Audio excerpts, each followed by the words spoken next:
episode of Maxwell Starr's Beer Reviews, here back at you with yet another brew. And we're going to take a look at a beer that just came out, brand new one from Innis Gunn. We're going to take a look at their White Oak Wheat Beer. It says here, aromatic oak-aged wheat beer infused with bergamot and blood orange. Handcrafted Scottish beer. Carefully matured for 46 days. So, 46, that's cool enough, I guess. What to say here? Inspired by the aromas and flavors that are more typically found in a cup of Earl Grey tea. Ooh, I'm already interested. This German-style Crystalweisen. Cool. It is pretty clear.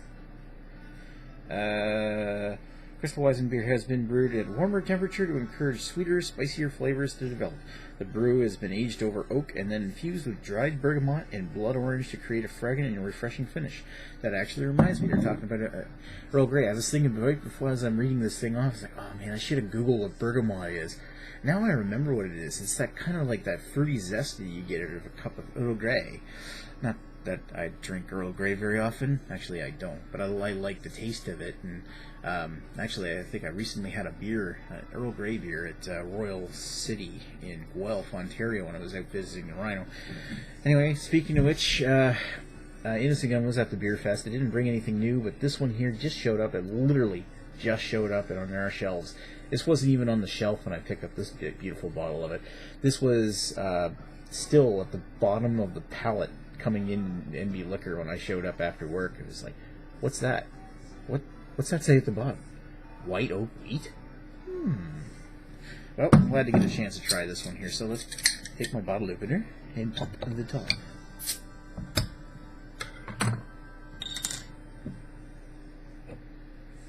Give this a little pour. And of course you expect it, Crystalweisen. You expect it to be big, generous head, crystal clear, golden yellow. Looks like a Hefeweizen with the yeast. While I remember to do so, I'm going to take a quick photo from my channel. And yes, I put way too much thought into my photography. But again, being a photography geek, that's just my thing. So, give me a little break.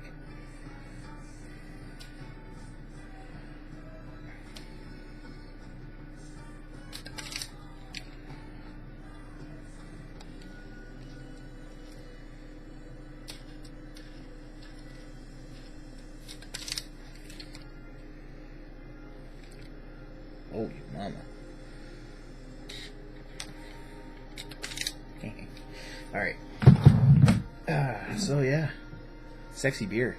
I gotta say, I really like the appearance of that, and that's probably the most head I've gotten out of Innis Gunn's to date. Very carbonated. Had about 3 fingers ahead, it since died off to 2 in my photo taking escapade. Looks good. Looks good enough to drink, so let's give it a sniff. Ooh. Oh. Ooh.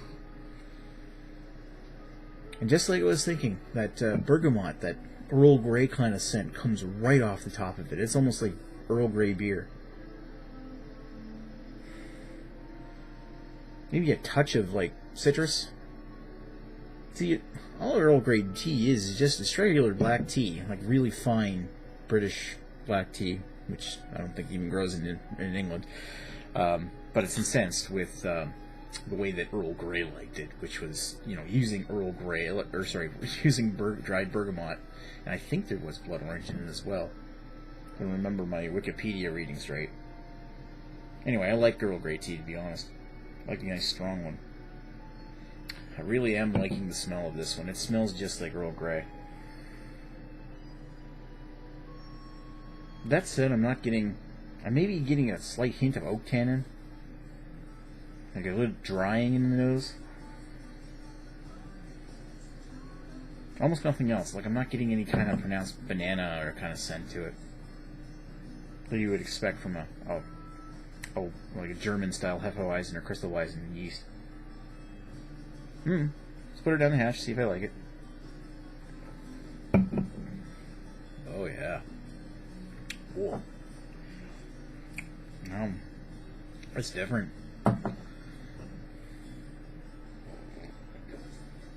Oh, that's good. Where to start?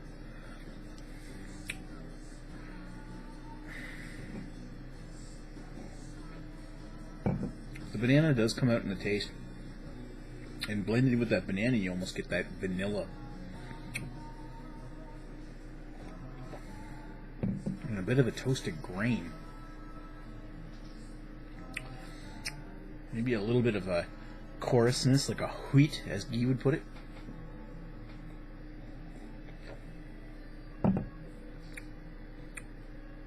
With taste of, you get little bits of the bergamot and blood orange that come out in the very back. And it's almost like they come in halfway through the show, fashionably late. But not before you've already enjoyed that drying earth tannin, like oak tannin, and the fading vanilla flavor.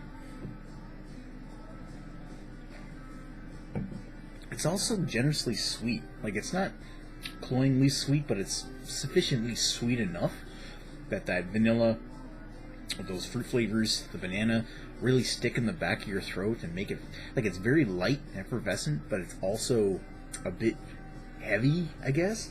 And I know I just call it light. It's going down quite easy, but the sweetness really builds up in the back of the throat, I find. And it kind of sticks in your throat a little. Which is kind of, to be totally honest, is taking the slight bit away from it. But I gotta say, I'm really enjoying this. Now, I always consider beers based on the style they're trying to be. And in this case, Innis Gunn is trying to make a German style crystallizing, which is quite unusual considering they usually do stuff like British style ales or stouts or stuff, or porters, and this is completely different from what they would normally do. And you know what, kudos to Innis Gunn for stepping out of your comfort zone and brewing something interesting, because that is nice. I don't know if I can give it a super high rating. I mean, I am really enjoying that. And as I'm drinking it more and more, I'm getting more of that bergamot. And I like it. It's kind of mixed in with that sweetness. It's almost like sweetened banana flavored Earl Grey tea, if that really sounds interesting to you. So, I mean, it's not like, there's not like tea leaves in it, but it gives you that kind of impression you're drinking Earl Grey. I would give that a 3.75 out of 5. I really enjoy that. So if you see it, hopefully they make enough of it so that it makes it to Ontario this time. I think the last one they made, Scotch Whiskey Porter or something, they had a mistake and they only made enough to go to Ontario or to New Brunswick for some reason. Or they filled our order before they realized their mistake or something. I don't know, I can't remember. Anyway, I gotta say, I like it. Try it out if you see it. Recommend picking it up. It's fairly tasty.